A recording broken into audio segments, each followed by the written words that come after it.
Hello student. तो हमने जो मैथ की क्लास 10th की क्रैश कोर्स की सीरीज स्टार्ट की थी उसमें उस दिन हमने एक्सरसाइज 1.1 के क्वेश्चन कराए थे, जिसमें हमारे 1.1 की एक्सरसाइज के क्वेश्चन में क्वेश्चन नंबर 6 और 7 छूट गए थे। तो चलिए हम क्वेश्चन नंबर 6 को देखते हैं क्या लिखा है इन्होंने। इन्होंने लिखा है क्वेश्चन नंबर 6 में, छूट क्यों गए थे? तो छूट गए थे इसलिए कि वो लाइट चली गई थी और अभी हमारा इन्वर्टर काम नहीं कर रहा है, तो वो शट डाउन हो गया था सेटअप हमारा, इसलिए वो क्वेश्चन छूट गए थे। तो देखिए क्वेश्चन नंबर 6 क्या कह रहा है। क्वेश्चन नंबर 6 कह रहा है कि व्याख्या कीजिए कि 7 गुणा 13 गुणा 13 प्लस 13 और 7 गुणा 6 गुणा 5 गुणा 4 गुणा 3 गुणा 2 प्लस 5 भाज्य संख्याएं हैं। तो सबसे पहले हमें पता होना चाहिए कि भाज्य संख्याएं होती क्या है, तब मैं इन दोनों संख्याओं को बता पाऊंगा कि ये संख्या और ये संख्या भाज्य है अथवा अभाज्य। तो भाज्य संख्या क्या होती है? जैसे अभी हम मान लेते हैं कि हमारे पास एक संख्या है 2, तो इस संख्या में किस किस का भाग जा सकता है? तो आप कहेंगे कि सर 1 का जा सकता है और 2 का जा सकता है। इसी प्रकार से मैं कहूँ कि संख्या 3, इसमें किस किस का भाग जा सकता है? तो आप कहेंगे 1 का और 3 का। मान लेते हैं 13 ले लेते हैं इसी प्रकार से, तो 13 में किस किस का भाग चला जाएगा? 1 का जाएगा और 13 का जाएगा। तो इस प्रकार की संख्याएं जितनी भी होंगी उन्हें हम कहेंगे अभाज्य संख्याएं। क्या कहेंगे? अभाज्य संख्याएं। क्या कहेंगे? अभाज्य संख्याएं।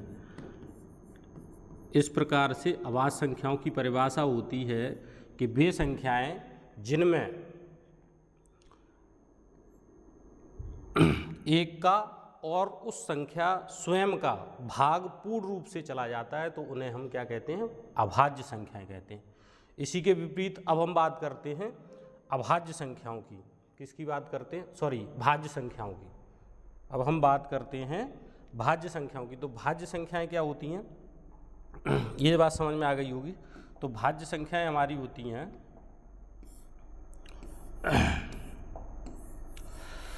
भाज्य संख्याएं हमारी होती हैं वे संख्याएं जिनमें, जैसे हम 4 ले लें, तो 4 में हमारा किस किस का भाग चला जाएगा? देखो 1 का भी जाएगा, 2 का भी जाएगा और 4 का भी जाएगा। इसी प्रकार से 6 ले लें तो इसमें 1 का भी भाग जाएगा, 2 का भी जाएगा और 3 का भी और 6 का भी। तो इस प्रकार से वे संख्याएं जिनमें एक और स्वयं के अतिरिक्त किसी कम से कम एक संख्या से भाग चला जाए, मतलब 1 से जाए और जो संख्या है उससे स्वयं से भाग चला जाए, उसके अलावा किसी एक संख्या, कम से कम एक संख्या से और भाग चला जाए, तो वो संख्या क्या होती हैं? भाज्य संख्या होती हैं। तो चलिए अब इस सवाल को हम देखते हैं। तो सवाल को देखते हैं। सवाल अब हमारा ये कह रहा है कि ये 7 गुणा 13, 7 गुणा 11 गुणा 13 प्लस 13 भाज्य संख्या है। तो इसको देखते हैं। सबसे पहले हमें दिखाई दे रहा है कि 13 इस संख्या में से कॉमन है, तो 7 गुणा 11 प्लस इधर क्या बचेगा? 1। तो इसका मतलब हमें पता चला कि इस संख्या में, अर्थात हम इसमें कह सकते हैं, इम्प्लाइज ये कह सकते हैं कि इसमें 13 से पूर्ण विभाजित है, पूर्ण विभाजित है। ठीक है, ये जो संख्या है 7 गुणा 11 गुणा 13 प्लस 13, ये 13 से पूर्ण विभाजित है। अब समझो पूरी कहानी। कोई भी संख्या स्वयं की और 1 की विभाजित होती है, स्वयं से और 1 से विभाजित होती है। तो जब ये संख्या 13 से भी विभाजित हो रही है, इसका मतलब ये संख्या कैसी है? ये संख्या में किस किस का भाग जा रहा है? 1 का भी जा रहा है, स्वयं का तो जाएगा ही जाएगा, और 13 से और विभाजित है। ये कितने से विभाजित है? 13 से। तो इसका मतलब हुआ ये संख्या कैसी है? भाज्य संख्या है। तो इसने कहा है कि ये संख्याएं भाज्य संख्याएं हैं क्यों, प्रश्न यहाँ पे पूछा है क्यों, तो आपको आंसर करना पड़ेगा 7 × 11 × 13 + 13 भाज्य संख्या है क्योंकि इस संख्या में 13 का पूर्ण रूप से भाग चला जाता है। इसी प्रकार से मैं इस वाली संख्या को ले लूँगा, तो इसमें ज़रा देखेंगे ये 5 इधर भी दिखाई दे रहा है, इसको इरेज कर दूँ।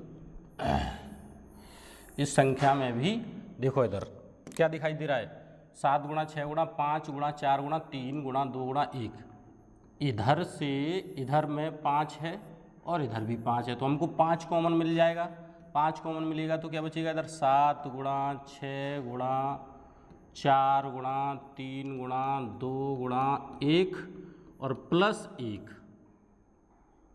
ठीक है, +1। अच्छा रुको रुको रुको रुको, इसको थोड़ा बड़ा कर लेते हैं,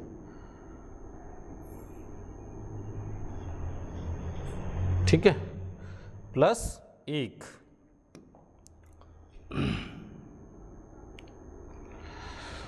तो जब इसमें 5 कॉमन मिल गया, इसका मतलब क्या हुआ, 5 कॉमन मिल गया तो इसका मतलब क्या हुआ, इसका मतलब हुआ कि इस संख्या में 5 का भाग जा रहा है, और जब 5 का भाग जा रहा है तो इसका मतलब ये हुआ ये भी संख्या कैसी हो गई, भाज्य हो गई, और इसमें 5 का भाग जा रहा है इसलिए ये भाज्य हो गई। स्वयं का और 1 का तो जाता ही है सभी संख्याओं में, मैंने बता ही दिया। अगला क्वेश्चन देखते हैं। ये क्वेश्चन बोर्ड परीक्षा में नहीं आएगा, लेकिन क्या है कि ये बोर्ड परीक्षा में नहीं आएगा, लेकिन इससे केवल माइंड चलता है बस, इसलिए ये क्वेश्चन दिया गया है। अब आपका अगला क्वेश्चन है, ये अच्छा है, इम्पोर्टेंट सवाल मान सकते हैं इसको हम, ठीक है, अच्छा क्वेश्चन है, ये आपसे पूछ सकता है। क्या है, किसी खेल के मैदान में, मैं इसको थोड़ा, किसी खेल के मैदान में, मैदान के चारों ओर एक वृत्ताकार पथ है, ठीक है, इस मैदान का एक चक्कर लगाने में सोनिया को 18 मिनट लगते हैं, इसको मार्क करना चाहिए। सोनिया को कितने मिनट लगते हैं, 18 मिनट लगते हैं। सोनिया को 18 मिनट लगते हैं, जबकि इसी मैदान का एक चक्कर लगाने में रवि को 12 मिनट लगते हैं, ठीक है।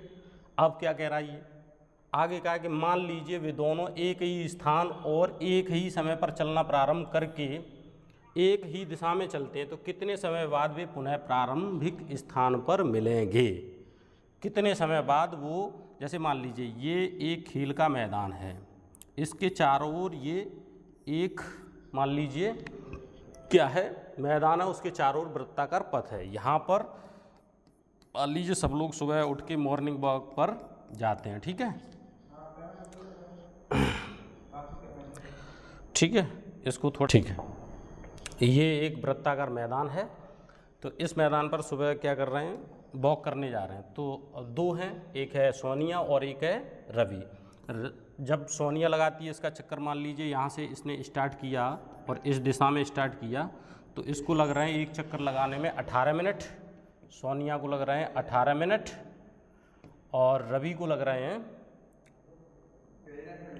ठीक है, तो सोनिया को कितना लग रहा है, 18 मिनट, और रवि को कितना लग रहा है, और रवि भी क्या कर रहा है, रवि भी मान लीजिए बी पॉइंट से दिखाया रवि, तो रवि भी इसी दिशा में जा रहा है और इसको लग रहा है 12 मिनट। कितने लग रहे हैं, 12 मिनट। अब ये कहा गया ये दोनों चलना स्टार्ट हो जाते हैं, ऐसे घूम रहे हैं दोनों के दोनों, तो पुनः इसी स्थान पर आने में इन दोनों को कितना समय लगेगा, ठीक है। तो सबसे बड़ी बात है, इनको लगता है ज़्यादा से ज़्यादा समय, ठीक है।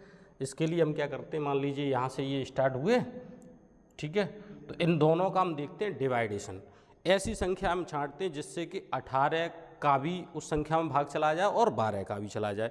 तो उसके लिए हमको क्या ज्ञात करना होता है, एलसीएम, ये तो आपको पता ही है, 18 मिनट, ठीक है। तो उसके लिए हमको क्या ज्ञात करना होता है, एलसीएम। तो चलिए 18 के हम कर लेते हैं फैक्टर, तो 2 से ये 9, 3 और ये 3, और हम 12 के भी कर लेते हैं फैक्टर, तो 2 से ये कितना हो जाएगा, 6, 2 से ये 3, 3 से 1, तो तो हमें एलसीएम अगर निकालना हो इन दोनों का तो कितना निकलेगा, एलसीएम हमारा निकलेगा 2 गुणा 3 गुणा 3, ठीक है। और क्या बचा, और कुछ बचा नहीं, ठीक है। तो 3 तिया 9, 9 दूनी 18 दूनी 36, कितना हो गया 36 मिनट, कितना हो गया 36 मिनट बाद वो दोनों के दोनों पुनः प्रारंभिक स्थान पर मिलेंगे, ठीक है। तो कुछ था नहीं, बस इस तरह से इस सवाल को करना है। ये एक्सरसाइज आपकी 1 कंप्लीट हो जाती है। अब हम चलते हैं एक्सरसाइज नंबर 2 पर। प्रमेय हमारी 1.1 है। इसमें हमने कहा कि P एक अभाज्य संख्या है, यदि P a स्क्वायर को विभाजित करती है तो जो P होगी वो a को भी विभाजित कर देगी। जैसे हमने एक संख्या ली 16, इसमें किसका भाग चला जाएगा, देखो इसमें भाग जा रहा है आपका 2 का। इसको हम लिख सकते हैं 4 का वर्ग। इसका मतलब ये हुआ कि 4 के वर्ग में 2 का भाग जा रहा है। और अब हम देखते हैं कि क्या 4 में भी 2 का भाग जाएगा, तो यस 4 में भी 2 का भाग चला जाएगा। तो ये प्रमेय यही सिखा रही। इसी प्रकार से और देखते हैं, देखो यहाँ पे हम ले लेते हैं 36 में हमने देखा कि 2 का भाग जा rहा है। 36 को हम लिख सकते हैं 6 का स्क्वायर, ठीक है। तो इसमें भाग, इसका मतलब हुआ कि 6 के स्क्वायर में 2 का भाग जा रहा है। अब देखेंगे 6 में क्या 2 का भाग जाएगा, यस 6 में भी 2 का भाग चला जाएगा। इसका मतलब ये हुआ कि यदि हम किसी संख्या में, ठीक है, ये P जो है, यदि किसी संख्या से P से हम a स्क्वायर को विभाजित कर रहे हैं तो P से हम a को विभाजित करें तो उसका पूर्ण रूप से भाग चला जाता है। ये प्रमेय बस इतना ही कह रही है। आगे बढ़ते हैं। आगे क्या है, आगे है एक परमेय संख्या और एक अपरमेय संख्या का योग या अंतर। एक परमेय संख्या और एक अपरमेय संख्या। तो परमेय संख्या क्या होती है हम आपको बता देते हैं अभी यहाँ पर। परमेय संख्या, तब उसको समझाते हैं। परमेय संख्या क्या होती है? परमेय संख्या वह संख्या जो या जिसको, ठीक है, वह संख्या जिसका स्वरूप कैसा हो, जिसका स्वरूप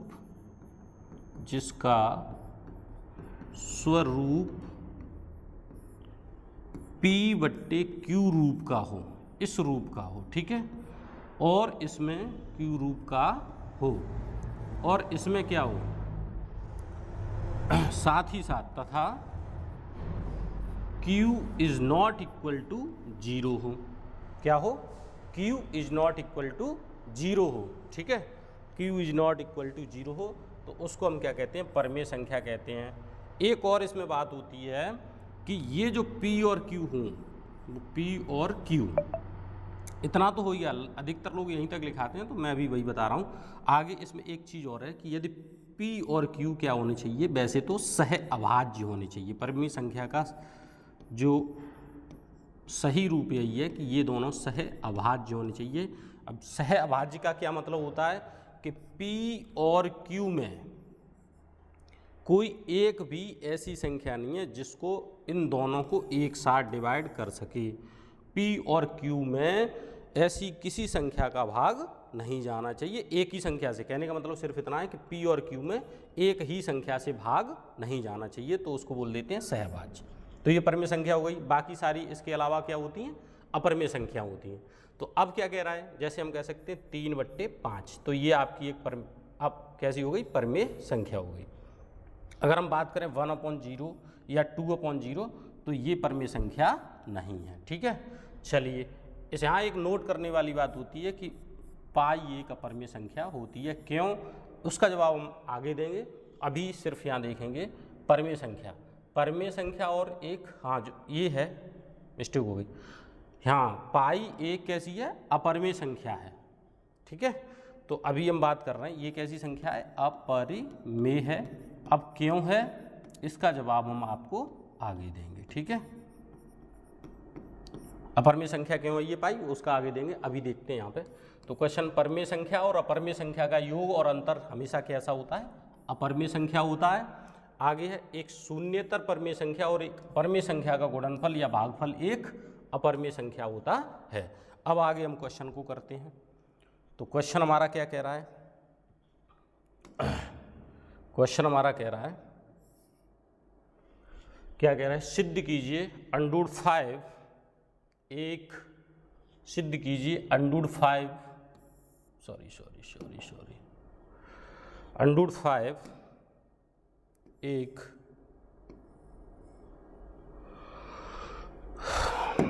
अंडूड 5 एक अपरिमेय संख्या है। हमको ये सिद्ध करना है। तो इसको सिद्ध करने के लिए हम क्या करेंगे? मान लेंगे।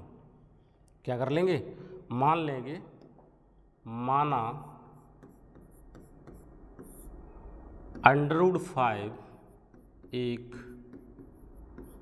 परिमेय संख्या है। परिमेय संख्या है, ठीक है। तब अंडूड 5 बराबर हम क्या लिख लेंगे? अंडूड 5 बराबर हम लिख देंगे P/Q, ठीक है। यहाँ पे Q is not equal to 0 और कॉमा लगा के यहाँ पे लिखोगे, ठीक है। यहाँ पे Q is not equal to 0 और P और Q सह अभाज्य हैं। क्या है? सह अभाज्य है, ठीक। अब हम यहाँ से देखते हैं और इसका कर लेते हैं वर्ग। वर्ग करने पर, ठीक है। वर्ग करेंगे तो हमको मिलेगा अंडूड 5 का स्क्वायर बराबर P² इसका मतलब क्या हुआ? 5 = P²/Q²। अब हमने क्या कर दिया? Q² को इधर ले लिया और 5 को उधर भेज दिया, तो P²/5। यहाँ से क्या पता चल रहा है कि P² में 5 का भाग जा रहा है, ठीक है। P² में किसका भाग जा रहा है? 5 का भाग पूर्ण रूप से चला जाएगा। इस P² में 5 से पूर्ण रूप से भाग चला जाएगा और बराबर में क्या लिखा है? Q², ठीक है। तो हम यहाँ पे ये कह सकते हैं अतः P²। अच्छा, इसको बना देते हैं हम समीकरण नंबर 1। क्या बना देते हैं? समीकरण नंबर 1, ठीक है। तो इसको मैंने साफ कर दिया और इसको बना दिया समीकरण नंबर 1। आगे क्या लिखा? अतः, यहाँ पे समझो P² में किसका भाग जा रहा है? 5 का। तो लिख रहे हैं अतः P² 5 से विभाज्य है। क्या लिख दिया? 5 से विभाज्य है। तो इसका मतलब कि एक हमने अभी प्रमेय आपको बताई थी कि किसी संख्या से उसके वर्ग में अगर भाग चला जाता है तो उस संख्या का उस संख्या में भी भाग चलाया जाएगा। इसका मतलब होगा तब ये जो P होगी इसमें भी 5 से, तब P 5 से विभाजित होगी। क्या होगी? विभाजित होगी, ठीक है। अब हम क्या कर ले, जब ये 5 से विभाजित होगी तो ये पता नहीं है कि कितने बार विभाजित होगी, तब हम कर लेंगे तब P बराबर 5m, जहाँ m एक पूर्णांक है। क्या कर लेंगे? जहाँ m एक पूर्णांक है। अब ये m कैसे आया? m कैसे आया? तो थोड़ा हम कोर्स कर रहे हैं, इसलिए थोड़ा जल्दी कर रहे हैं, इसलिए हमें इसको थोड़ा भी डिटेल में नहीं बता रहे हैं, ठीक है, क्योंकि हमें जल्दी से कोर्स ख़त्म करना है। ये P बराबर 5m हम कहाँ रख देंगे? समीकरण 1 में P का मान रखने पर हम क्या कर देंगे? समीकरण 1 में P का मान रखने पर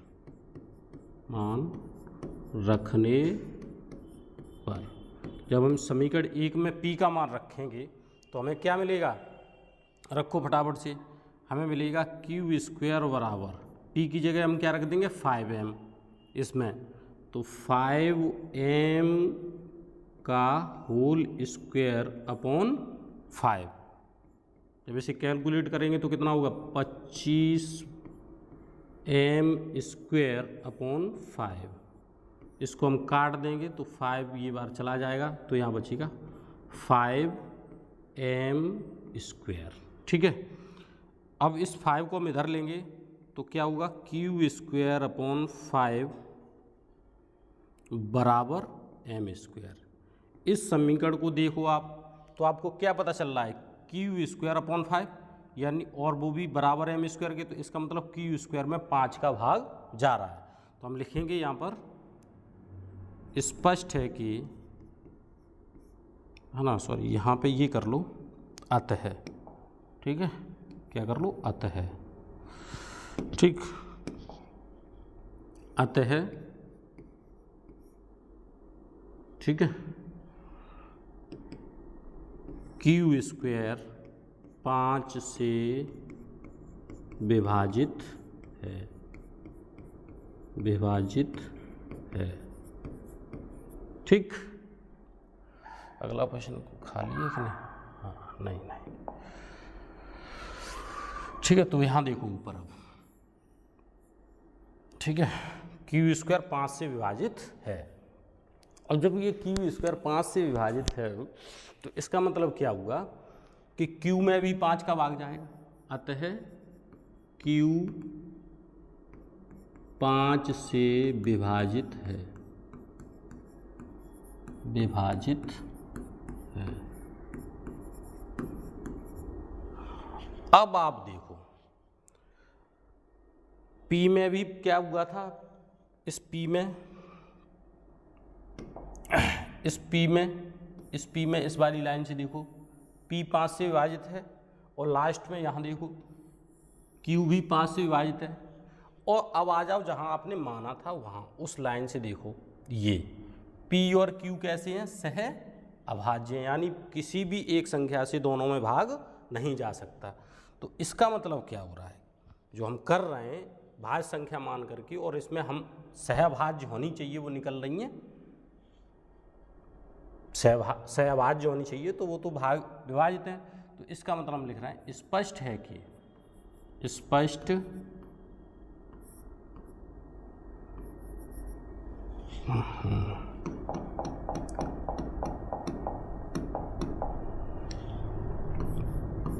स्पष्ट है कि P और Q सह अभाज्य नहीं है, सह अभाज्य नहीं है। अब जब ये सहभाज्य नहीं है तब हमारी कल्पना गलत है, हमारी कल्पना का मतलब जो हमने माना है वो कैसा है, गलत है, गलत है। अतः अब सही क्या है, √5 एक अपरिमेय संख्या है, अपरिमेय संख्या है। इस तरह से इस क्वेश्चन को हम करते हैं, और ये क्वेश्चन इम्पोर्टेंट है इस तरह के। कभी कभी ये पेपर में क्या कर देगा, √5 की जगह √2 कर देगा, या √3 कर देगा, या √7 कर देगा, और ज़्यादातर √3, √2, √3, √5, √7 ये इस तरह के क्वेश्चन पूछ लेता है। बहुत अच्छे हैं, आप इसको अच्छे से तैयार करिए, बहुत इम्पोर्टेंट है एक्सरसाइज में पेपर की दृष्टि से ये क्वेश्चन। चलिए इसी पे आधारित और क्वेश्चन देखो। अब हमसे ये पूछा है कि सिद्ध कीजिए कि 3 + 2 √5 एक अपरिमेय संख्या है। तो इसमें क्या है, इसमें कुछ नहीं है।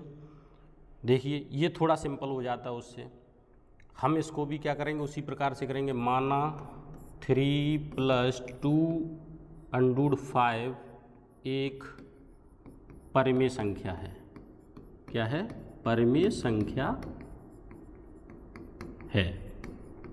तब क्या करेंगे, 3 + 2 √5 बराबर P/Q, जहाँ पर क्या होगा, Q ≠ क्या होगा, 0। ठीक है, और हम यहाँ पे कह सकते हैं सह अभाज्य पूर्णांक है। पी और क्यू क्या है? सह अभाज्य पूर्णांक। पी और क्यू पूर्णांक तो होते ही है, ठीक है। तो सह अभाज्य पूर्णांक लिख दो या पूर्णांक, मैंने यहाँ पे नोट करने के लिए क्योंकि आगे आएगा, पूर्णांक है, ठीक है। अब आगे क्या है कि मैं इसमें केवल अंडूड वाला पार्ट से इधर बचाऊंगा, बाकी को सबको उधर ट्रांसफर करूंगा। तो यहाँ पे मैंने ये 3 जो है उधर ले जाऊंगा, तो 2√5 अपॉन क्या होगा Q - 3, ठीक है।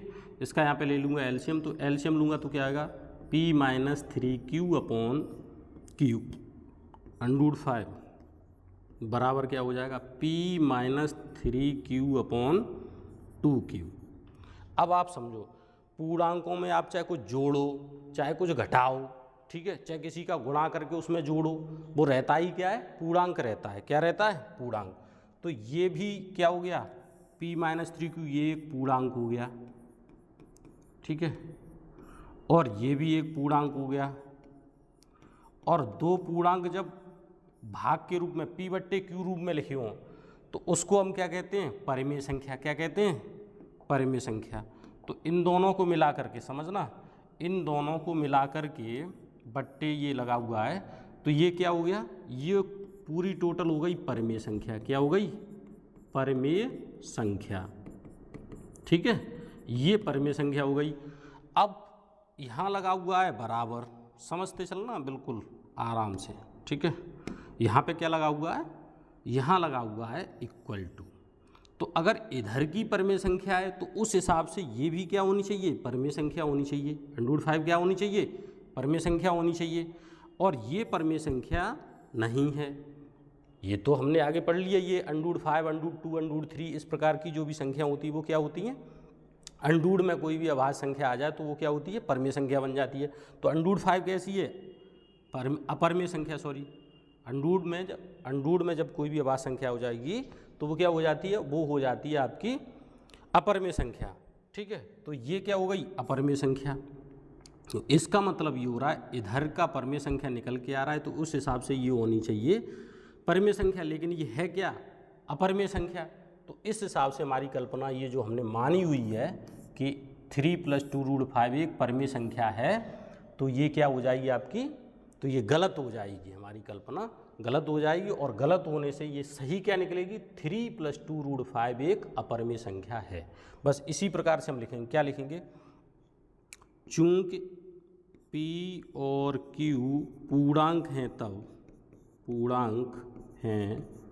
तब P - 3Q अपॉन 2Q एक परिमेय संख्या होगी, परिमेय संख्या है तब। अब इस हिसाब से ये जब परिमेय संख्या है तो इसके बराबर में √5 है, तो ये क्या होनी चाहिए? तब यहाँ पे लिख दे रहा हूँ, तब, ठीक है, तब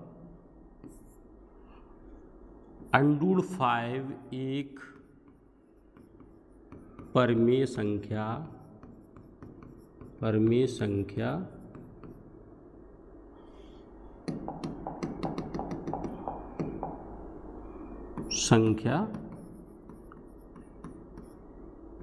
होगी।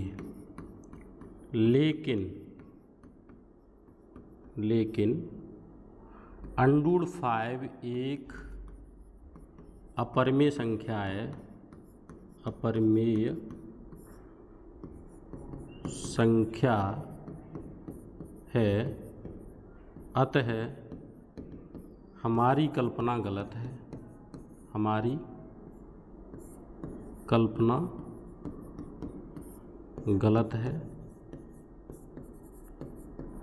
अतः 3 + 2√5 एक अपरिमेय संख्या होगी। क्या होगी? अपरिमेय संख्या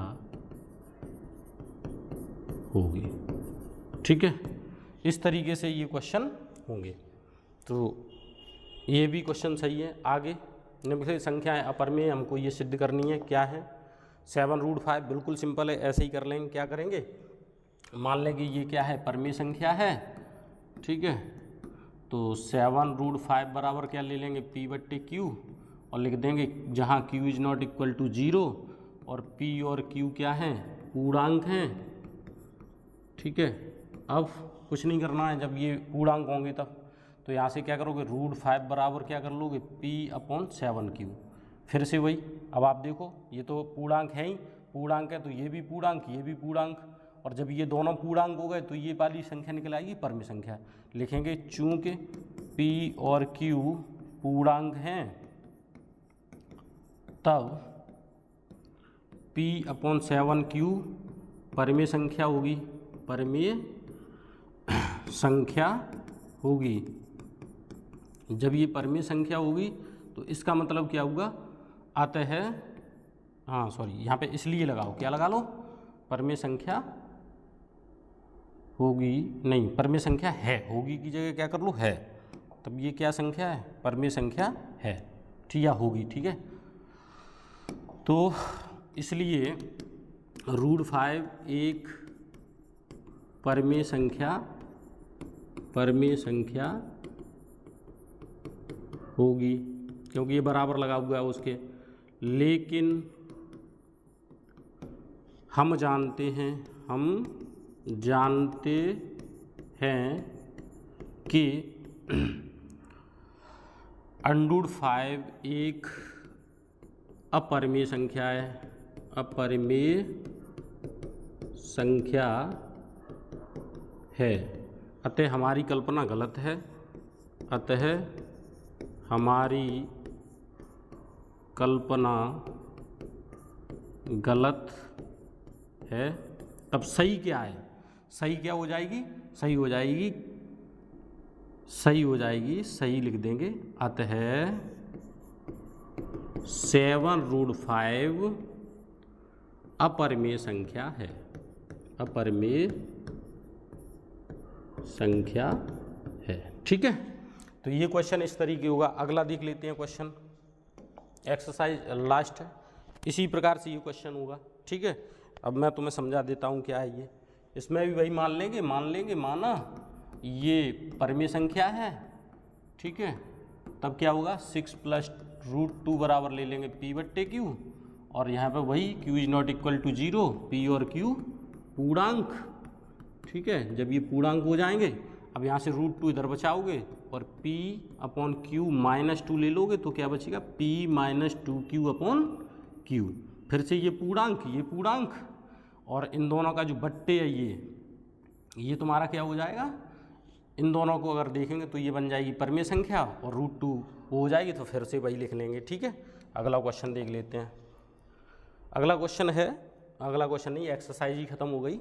तो एक्सरसाइज के बाद ये वो है 3 संख्याओं का अगर हमें एलसीएम और एचसीएफ निकालने हो तो क्या है, जैसे एचसीएफ और एलसीएम 3 संख्याओं का देखोगे तो 3 संख्याओं में ये रूल नहीं लागू होता है कि तीनों संख्याओं का गुणनफल बराबर एचसीएफ × एलसीएम। ठीक है, तो यही उन्होंने लिखा है कि एचसीएफ × एलसीएम 3 संख्याओं का बराबर नहीं होगा किसके, तीनों संख्याओं के गुणनफल के।